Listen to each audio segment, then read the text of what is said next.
What's shaking? Hey, I'm Rick Jordan, and today we're going all in. Every January since 2010, the President of the United States has dedicated the month of January towards raising awareness around the different forms of human trafficking. And that's what we're talking about today, because my guest has been on the show before, and she's amazing. She's a freaking pit bull when it comes to this fight that we're in. And I can't even think of the right words because I get all fired up when we talk about this. You've seen me on different shows talk about this. It's a passion of mine to protect our kids in everything. And I have my friend on today, Cammy Bowker. Welcome back. Hi, thanks for having me. Good to see you. Yeah, good to see you too. You have so much going on. I mean, you are CEO of Global Education Philanthropist, right? I'm reading this because there's a lot here. It's awesome. Obviously, a public speaker and educator. We'll shorten this, but you're fighting human trafficking, again, through education, right? Because it doesn't start or really stop with the rescue. Right. We have a common phrase that we always say, prevention beats rescue every time. And the reason I said that is because I personally helped rescue hundreds of people and kids. And you're not done there. You don't just hey, good, I got you right out to an aftercare center and you're done now. No, there's a lifelong, process that still has to happen for that person. And so by the time the rescue happens, for me, I'm like, yes, and I don't really love the word rescue, by the way, but I feel like that's egotistical, but we can get into that topic at some point anyways. I feel like that's a bad word, but that's okay. Because I think of survivors, it's not about anyone that's helping them, it's about that person. But prevention, right? I mean, they've shown that the prevention dollars are 30 times more powerful than the rescue, than the aftercare, than all of it. Imagine if everybody listening to this right now, and you and I were able to do one thing because we were empowered, because we knew what was going on, and we were all able to band together, but just prevent it from happening to one kid. Wouldn't it be worth it, right? And so we have to kind of get everyone's egos out of the way of who rescue, and prevention's going to beat it. And we have to start looking out for our kids and then teaching our kids to look out for each other. And maybe on today's show, we'll kind of talk about some tips of ways people can do that and how they can help and things like that. But yeah, I'm a retired school teacher, and I truly believe that the only catalyst in long-term change is education. Yeah, for sure. I'm with you on that too, because it's the same in cybersecurity and anything, right? I mean, even with, I'm not really comparing these two things, but even when it comes to firearms in the U.S. and all the different sides and perspectives of the Second Amendment, right? It's always coming down to education with any industry that you're a part of, or any scenario that any cause, any fight that you're in. And this one is a big fight. And I mentioned, that the President of the United States, ever since 2010, so that was during the Obama administration, when January was now dedicated towards raising awareness around human trafficking. And you mentioned a bunch of different ways, but I would love to dive into this. I know you say it's ego, but there's probably a pretty good reason, I'm thinking, in your head why you don't like the word rescue. Why is that? What really is that? For me personally, I don't love the word rescue because I've had to go in to some of the darkest parts of the world, I guess. And it's just a weird term that survivors don't love. I don't love. It just kind of seems like, that is about the person that was somehow able to maybe quote break in a door, however that scenario went. And it was about the person doing that act. And it takes it away from the real person that was in immediate danger, or, it kind of just has this weird, in this survivor world, has a really weird connotation. Using the word rescue can actually be very offensive. So I had a hunch. I sometimes, for a lack of better words, I use the word rescue too, but I don't love it. But it's a kind of a common ground we all use. But. Well, yeah, no doubt. And I had a hunch that's where you were going with that too, because it takes the persona of a hero and gives that to the individuals that are diving in, rather than taking the focus off the individual that has been in that for so long. And I'm sure there's many different reasons. I spent a year in San Diego going into these crazy places, right? With some other females that knew what they were doing and helping to get girls out of these situations. And we talked a lot about this word rescue. And that's where I first got this paradigm shift. And it's only because of the street experience that I saw. And the last thing I wanted was anyone to know that that's what was going on. I just wanted to help this girl, be her ride out to a safe place, and let's keep you safe. And that was it. Had nothing to do with me or the other people that were with us. It was about that victim. And even the word victim, you know what I mean? You could go on and on with the words, but rescue can be a stinger. But really, at the end of the day, as we talk about, okay, how can we prevent it? It's going to take a global, it's a global problem. It's going to take a global solution. When we start talking about how people get out of trafficking, let's change it to how can we stop them getting in it in the first place? How can we slow this down? Because it's the fastest growing crime in the world, right? Yeah. It's so easy now. Yeah. And for those, I mean, most of our listeners are literally listening to this. But if you go on YouTube and check out Cammy, I mean, she's just a freaking beautiful woman, right? They used to be a school teacher. I know she talked about that. You should go back and listen to the previous episode she was on too. But when she talks about rescue, Cammy is one of the ones where it's boots on the ground. Like she's saying, going into these weird places. I know this because I know her, that will be carrying a rifle, wearing a bulletproof vest and a sidearm, you know, literally going into provide the escape route for, that's a better phrase, isn't it? Right? Yeah. You're forging the path to provide the escape for that individual and allow them the freedom that they so deserve. But it's, I mean, I look at you now and it's like, it's hard to imagine. I've seen you in the other way. I've seen photos of you. We've been on the phone when you've been in the middle of an operation. Yeah. Yeah. It's such a dichotomy, right? Because I mean, you're ready to throw down and at the same time, you're ready to just speak and use the power of words too, to help make an impact. It's incredible. Because once you see it one time, you go, gosh, how can we slow this down from happening to anyone else? Yeah. And really, it's going to take people to start having difficult conversations. People think that human trafficking is something that happens in this faraway place. And I'm here to tell you that it's not necessarily always in a faraway place. And I'm not trying to be like this like doomsday guest that you've ever had, but I'm here to tell you that it's online. Think about what everything changed when COVID hit, right? That changed the way that we buy our groceries, our clothes, everything shows up. And the same thing's for human trafficking. So there's a whole digital piece that unfortunately we just don't know what's happening. And so we have to have conversations of what is the root problem of this issue? Like, why is this happening? Well, the root problem is pornography. And so we have to start having conversations with our kids about pornography. Your kids are seeing it. So if you're listening to this, you have a kid or a grandkid or a niece or a nephew, younger or older than 6 years old, they have seen pornography. So you can't say my husband, my wife, my brother, they don't. It comes looking for them. Like we were just talking before we started the show about the algorithms and things. And so these type of images are now in our children's brains as your children's brains are formulating, like that they're trying to grow and learn, and they're getting pummeled with pornography. And so we need to get rid of shame around pornography and say, hey, let's talk about it. Just like you mentioned earlier, as a firearm. A firearm is only scary if you're not educated about it. Yeah. Just like pornography, just like human trafficking. So once you have education about like, okay, it's rooted in pornography. So I look at it as like a tree, right? The root of the problem is pornography. And it's manifesting itself around the globe as the leaves in the tree, and all of it is human trafficking, this global mess we have. But the deep root is pornography. So, and people can access that on their phones and now on their games and on any game that you want. And if you wanted to trick a kid, you just go to the game that they're playing and start pretending you're one of them. And you and I have talked about how much data can be drawn from someone.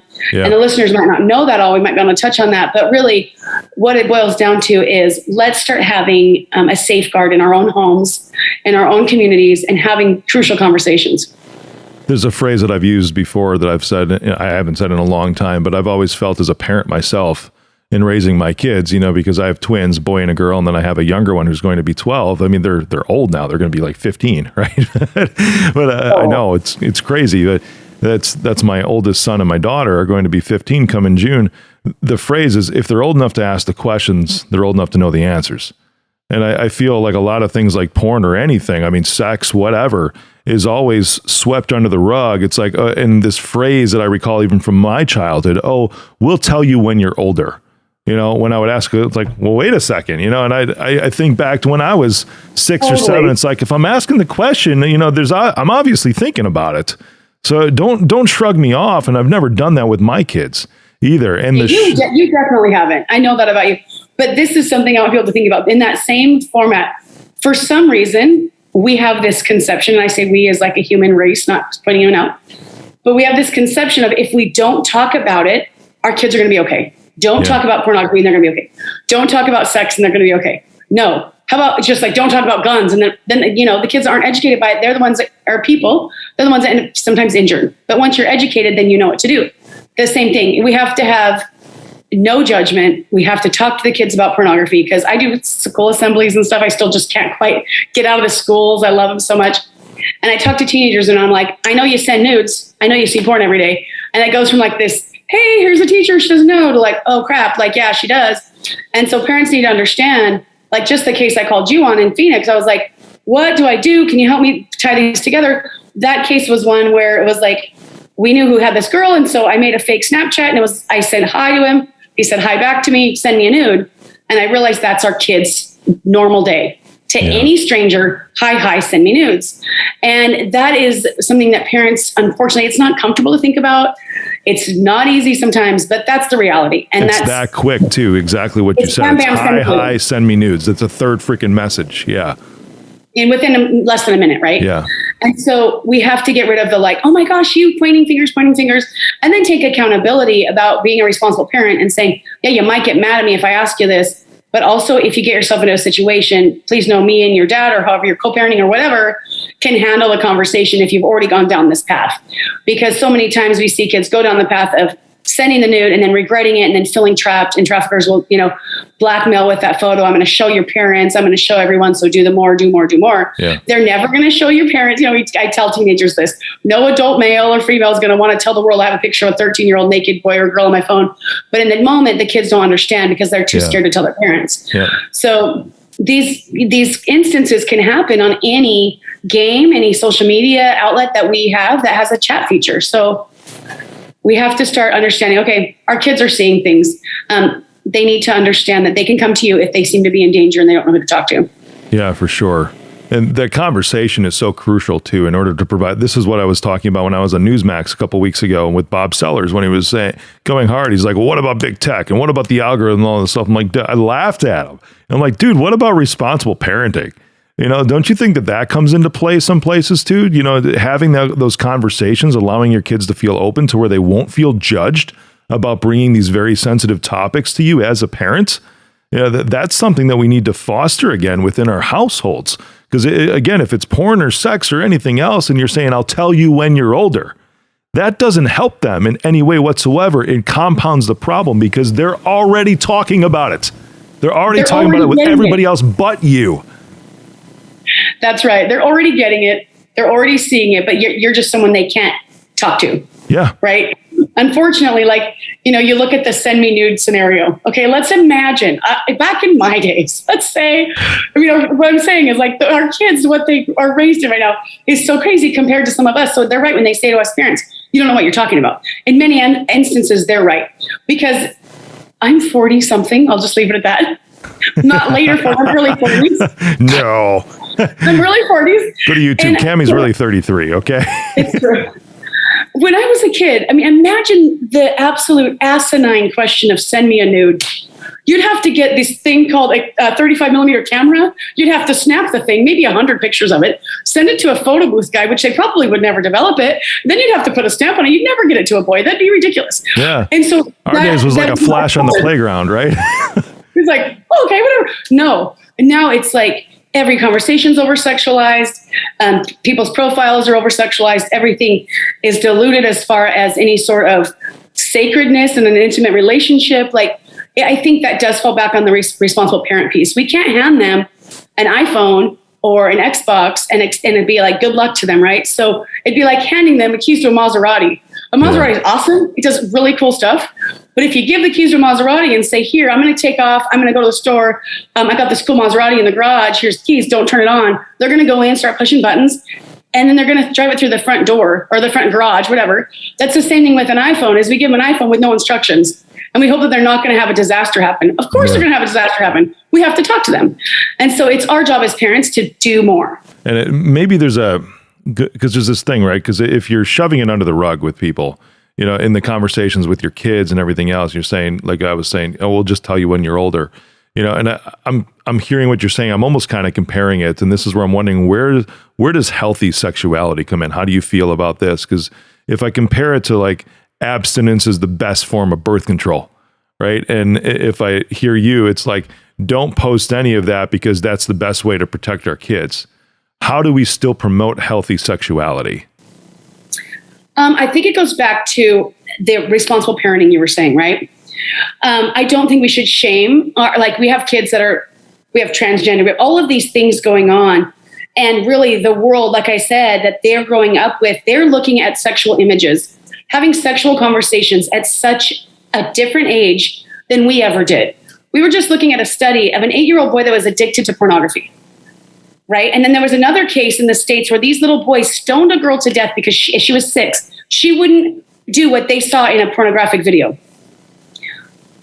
It's like shocking that these young children are faced with such aggressive sexual images that their brain can't comprehend it.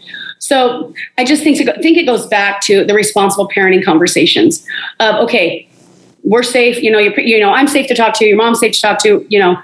What are you seeing out there? Like, did you send a nude? When's the last time you saw a nude? Like, not make a big deal out of it. It's just like a gun. Like, take it apart, put it back together. Like, let's talk about it. So I also feel like it's not the schools or the churches or someone else's job to talk about sexuality with your kids. That's the responsible parenting piece. Yeah, right. So that's a piece for parents to talk to their own kids about it. And I understand different family, might have different dynamics, but as far as in my family, what we would do is that's up to me to talk to my kids about what I feel is right and wrong, and that they can talk to me even if theirs might not align with me. Maybe they have questions about, I just have my daughter in a different country and she'd never heard some of these other terms like binary and different things that kids in that country were talking about that are her age, transgender things. And she's like, Mom, what does that mean? And so we were able to have some really good conversations.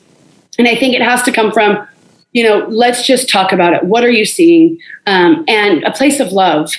So there's just no judgment. Yeah, the kids are seeing pornography. They're scared. Their brain does weird things. Their body does weird things. Our bodies are designed to respond to these images in a certain context at a certain time. And it's like, to me, it's a sacred place, right? But they're getting exposed to these images that their brain can't understand. And so they feel scared. And then they're like, who do I tell? And then the addiction becomes more.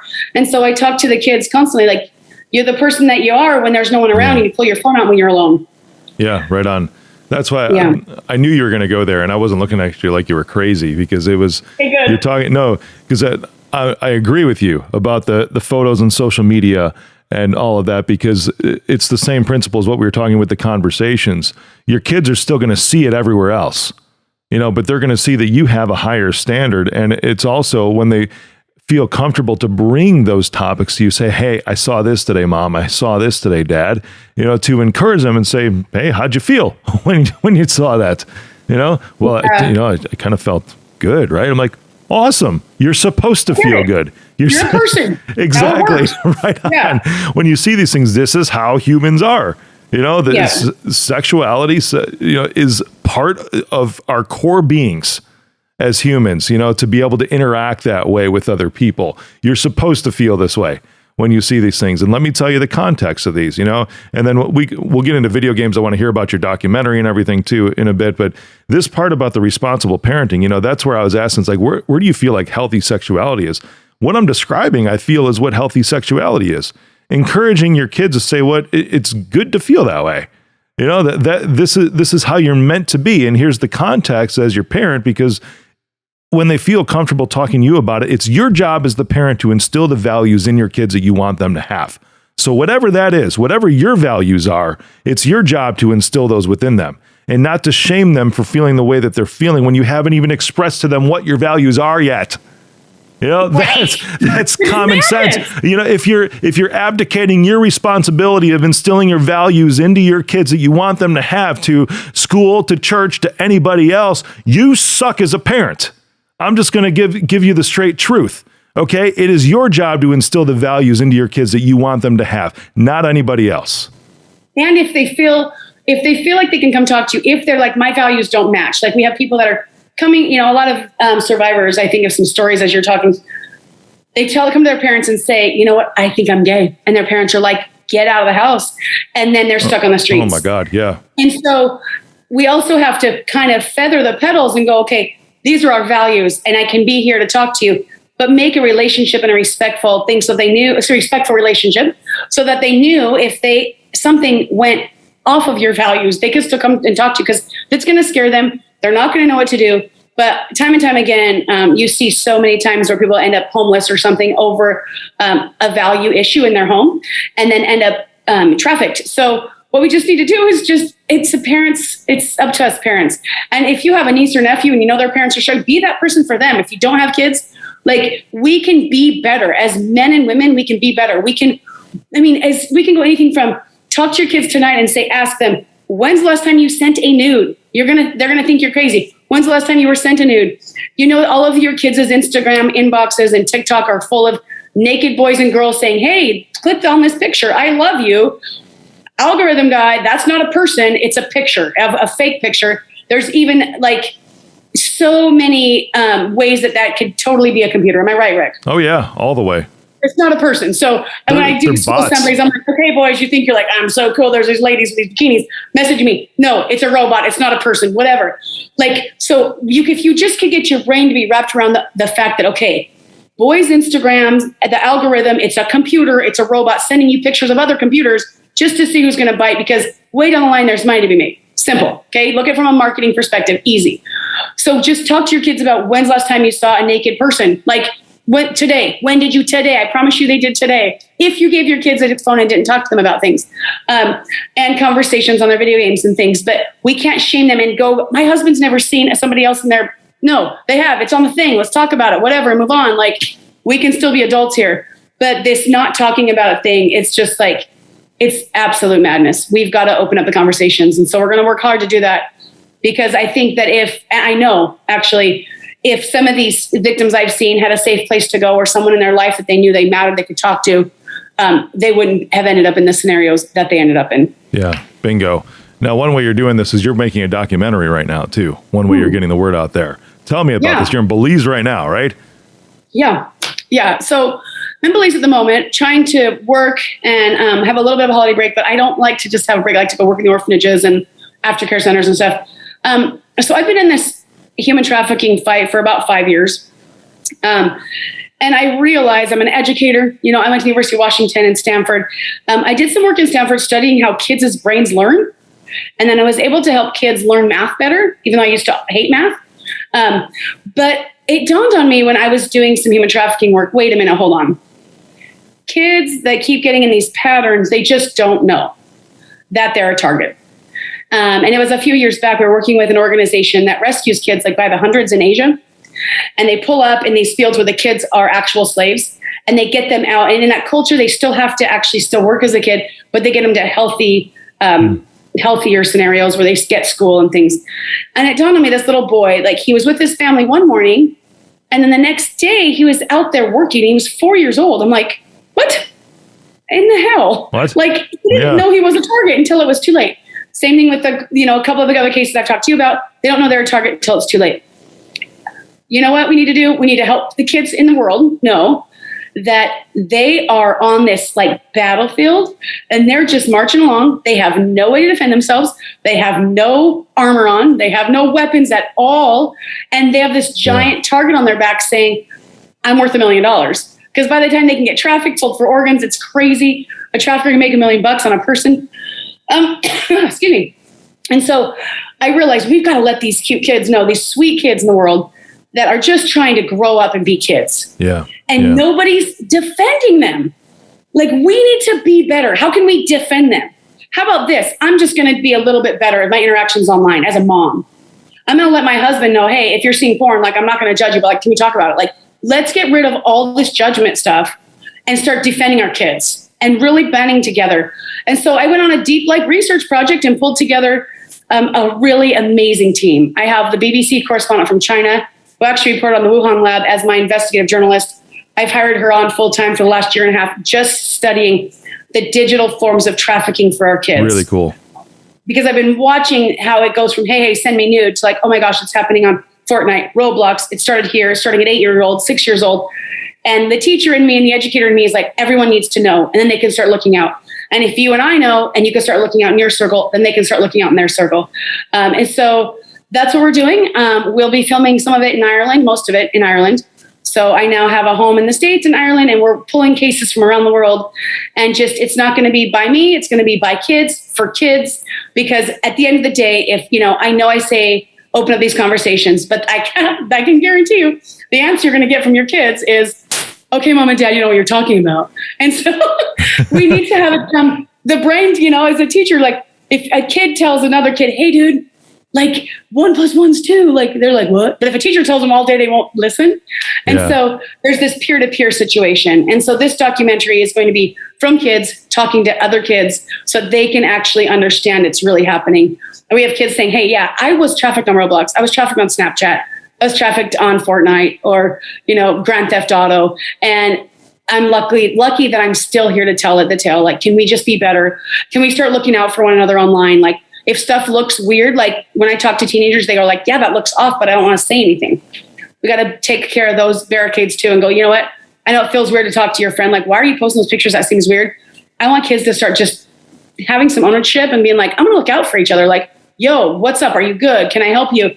Because right now everyone's just kind of battling alone because they don't know. And so the documentaries also combined with the curriculum to go to schools and universities and truly getting some information into parents' hands and teachers' hands all over the world. And you'll see it on mainstream media. But we can just, once we know, then we're fine. But when you don't, it's all scary, like a gun. But once you know, it's not so bad. Yeah, right on. When is your documentary release? Well, we're already in pre-production right now. It'll be 8 weeks. Yeah, we're already in it. We took a little break for Christmas, but I'll be back in Ireland in January. So we're already going. And then we have 8 weeks of pre-production, 8 more weeks, 12 weeks of filming, and then 20 weeks of editing and marketing and distribution. Awesome. So like fall, winter of 2022. That's awesome. Yeah. But you'll see it on, depends who purchases it. I'm learning how film works. Yeah. But we have the world's highest documentarian of all time on this project. We have just the most phenomenal group. And I just feel like God, universe, whatever, has pulled together people that are passionate about saving kids. And we're getting out of the way and we're letting the kids help the kids, because when we're gone, they're going to be there for each other still. So yeah, that's so awesome.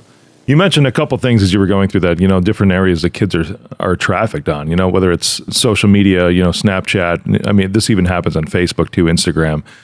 But you mentioned a couple other games, and I was just having a conversation with my oldest son the other day about Fortnite. And we were looking up some things, and of course, the New York Times did an article. It was about 2 years ago, and Fortnite was listing their Roblox, which we know of already, Minecraft, a couple other games, and Fortnite was one of the ones that really kind of blew my mind a bit because it's made by Epic Games. And when the Times reached out to these different game manufacturers, and Minecraft is made by Microsoft, and Microsoft and some of the others responded to the New York Times and said, yes, this is what we're doing, and here's our roadmap to put even more safeguards in place. I mean, it was phenomenal, right? Freaking Epic, who makes Fortnite, didn't even reply to the Times with an answer as far as what they're currently doing or what they intend to do, and just silence, ignored them. This was an article 2 years ago. I was like, that. So how do you feel about these? Like, I don't think that's very good. I'm like, exactly, because they're ignoring it. They don't care about the problem. And then you look at the ways that they're able to spend money on there. It's just a financial gain for them. They don't care about the damage that's being caused. There's a good middle ground that someone like Microsoft would have with Minecraft.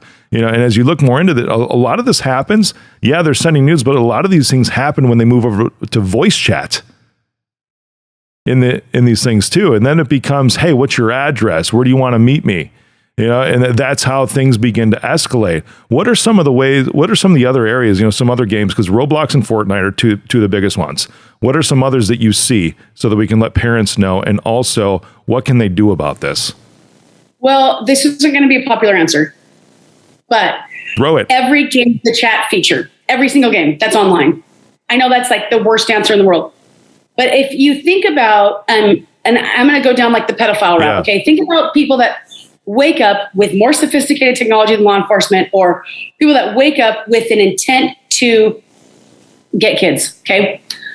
They're going to go where kids are. Whatever game your kids are playing with a chat feature. I have some friends that their kids have YouTube channels where there's chat on YouTube. There's no platform that, and I know I'm not trying to sound like totally negative, but truly, there's no platform when a kid has open communication with the world that someone isn't going to try to get at that child. Unfortunately, there are like kids messenger or different things where it truly is just closed. And those I feel like are somewhat safe, right? Yeah, like Messenger for Kids from Facebook you're talking about. Messenger for Kids from Facebook, right? They can literally only message like you or their cousin, and you can see it on your phone when it happens. Yeah. But any game they play online, it's not just Fortnite, just Roblox. Those are just very popular games. But now as we head into like VR and metaverse and things, it's going to get worse. And again, I'm sorry to be a doomsday, but like we have to talk, because anytime your kid can go online and you have the whole world to talk to, they are, and in some regards, parents have done a great job letting their kids know you're safe and you're okay. The kids don't understand that truly there could be someone on the other side of that screen that might not have the best intent. And they're so tricky and so smart that the kids are like, well, this is my friend from my class. Well, that's what you think. But your mom's posted your name, what you like to do, where you're at, what school you go to, and everything else. And so now I can strike up a conversation with you and make a profile of the other kids in your class and look like the kids in your class. And you think, why would they actually do this? There's so much, well, with pedophilia, they want to get to the kid, right? Yeah. But there's so much money to be made. And so we just have to understand there's no like, okay, if we just only use these, or if we just only use that, it has to come back to responsible parenting, talking to your kids and letting them know, like you, I mean, a 5-year-old needs only a 5-year-old answer. Like you said, if you're old enough to ask the question, you get the answer, but a 5-year-old needs a 5-year-old answer. A 10-year-old needs a 10-year-old answer. But even your teenagers, you're going to probably not be popular, but like you need to talk to them about things that they're seeing and let them know, hey, I get it. I get that I don't understand. I understand that I don't understand. Help me know, like, can I help you? Because there's no like, necessarily if you use this, unless it's offline, that someone's not going to be able to be open to being a target. Yeah. What's some of those conversations look like? Because I know you see these all the time. That way parents can be aware and then they can educate their kids too. If you start to be asked these types of questions, if you're being asked these types of questions, this is something to look out for, Okay. So the conversation starts like this. Are you ready? Yeah. Hi. Hey. That's it. That's all. That's all. It's that simple. It can just be a hi in your DMs and Instagram. It can just be a hi on a game, and it's very harmless at first, right? So the conversations are what you would think would just be a regular person. That's what's kind of tricky about it. Yeah. It just would seem like another 10-year-old or 15-year-old, and they just start getting comfortable talking to this person. And they found it only takes 24 hours for a kid to think that person is their friend. And honestly, it takes only 72 hours for a kid. I mean, their parents are like, on them, doing things, talking to them, like they're on, like making sure what they're looking at is great. But these conversations we can't let up the gas, because the research shows it only takes 72 hours for a kid to agree to meet up with someone, even if their parents are like, don't talk to someone, don't meet up with someone. So it's just kind of like the experiment when we were growing up, don't talk to the creepy guy in the van. And then they, show there's lots of them. You can look it up, of these guys doing college research projects on this. They have great parents. Their parents, read the Bible, say your prayers, eat your vegetables, whatever you believe, whatever. But do your homework. And then they don't talk to the guy at the park. And then they set him in this scenario that's a research, scenario. And this guy shows up with a puppy. The actual scenario, the parents said, don't ever talk to someone asking to find your puppy. The kid's getting in the van with the guy. Yeah. So it's like, we do this. We talk to the kids and say, the conversations start as simple as hi. How are you? And if it's out there in this open, internet, anybody could be doing that and saying those conversations. But what they will do is, what I've personally seen is conversations starting on one platform or one gaming system and then moving off to a different. You got it. Bingo. As soon as they move off. But how does it start? Super simple. Oh, hey, why don't we catch up on Facebook or WhatsApp or Telegram?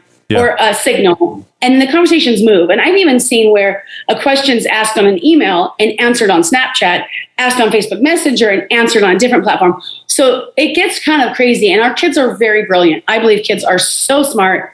They are. Yeah.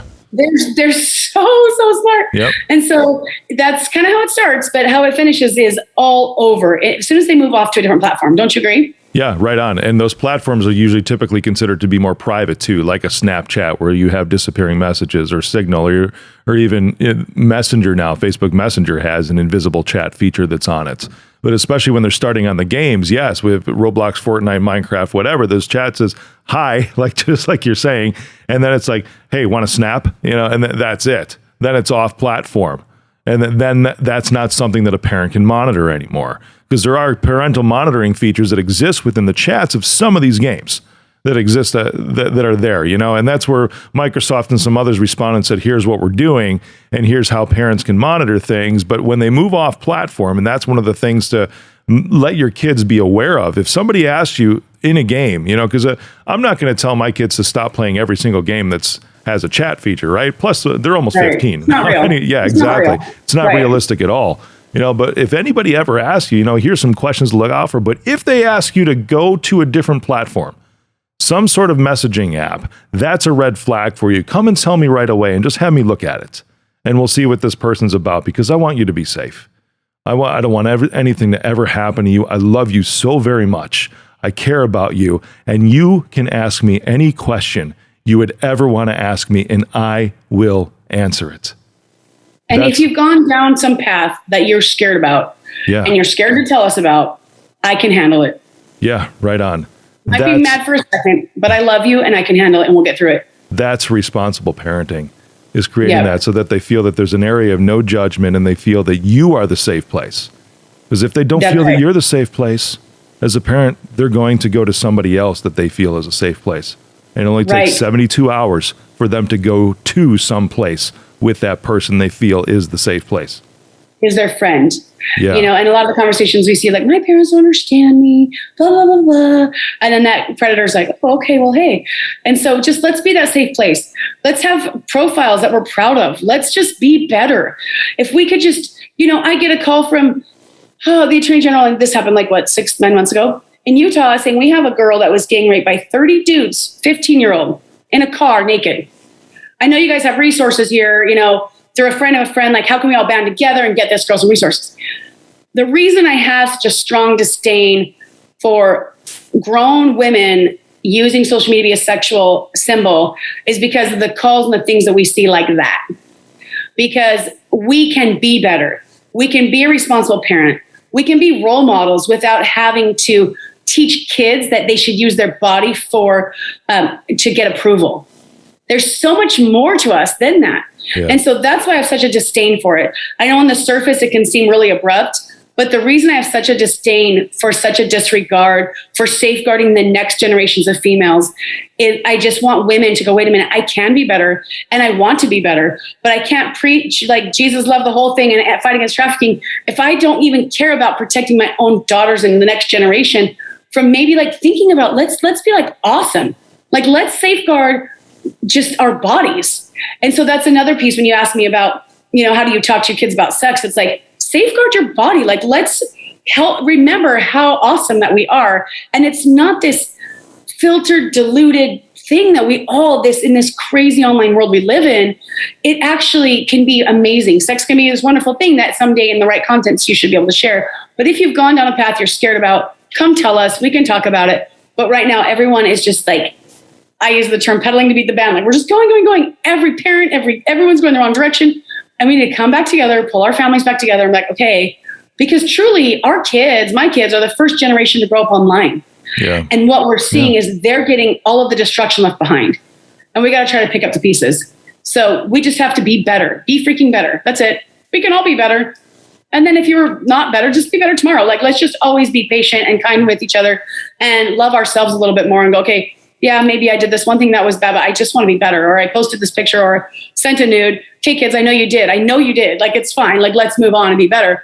Just like I always, like you said in the beginning, I always use the firearm analogy. Is some people, I work around the world, and some other countries are like, oh, you guys have guns there, and it's very scary. But once you're educated about guns, it's not so bad. Yeah. Same thing with pornography. It's going to be there. Let's talk about it. You're going to see it. What do you do? Shut it off. Because I'm going to tell you what, right now, it's heroin. It's heroin for people's brains. And so if you had gave somebody a phone, like your kid, let's say I'm a mom, and I knew, okay, so remember, your kid's seeing pornography or anyone, it's like a shot of heroin, right? if you knew that giving your kid an iPhone, if there was some button somewhere on that they could push on there somehow, some way they'd actually get a real shot of heroin, do you think you'd hand them that phone recklessly like you are? Yeah, you wouldn't. So let's talk about it, because what they have in their hands is literally doing the same chemical reaction. And so we got to stop being scared and just talk. Right on. And be kind and forgiving. I cannot wait until your documentary comes out. And as awareness continues to go up, I love how you've even changed your attitude towards rescue, because a lot of the focus I feel right now in awareness is on individuals that are trying to do things, even like celebrities. Like I think Ashton Kutcher has something big time that he's going after right now, which is amazing. Let him go after it, right? But we're putting the focus on the dude rather than the people that are in the shit right now, and understanding the psychology of what's going on. I appreciate you for everything that you're doing. You brought the fire today, Cammy. Yeah. It's hard not to. Yep. I hope, parents, that this encourages you too. And you can follow Cammy where she's at Cammy Bowker, Bawker, on Instagram. And the website is globalep.org. You're incredible. Yeah, we have an Instagram too, Global Education Philanthropist. And if people are like, well, how do I really help? Get involved, start talking, today, talk to your husband, your wife. Also, you can, help us gather supplies for victims. You can host a fundraiser.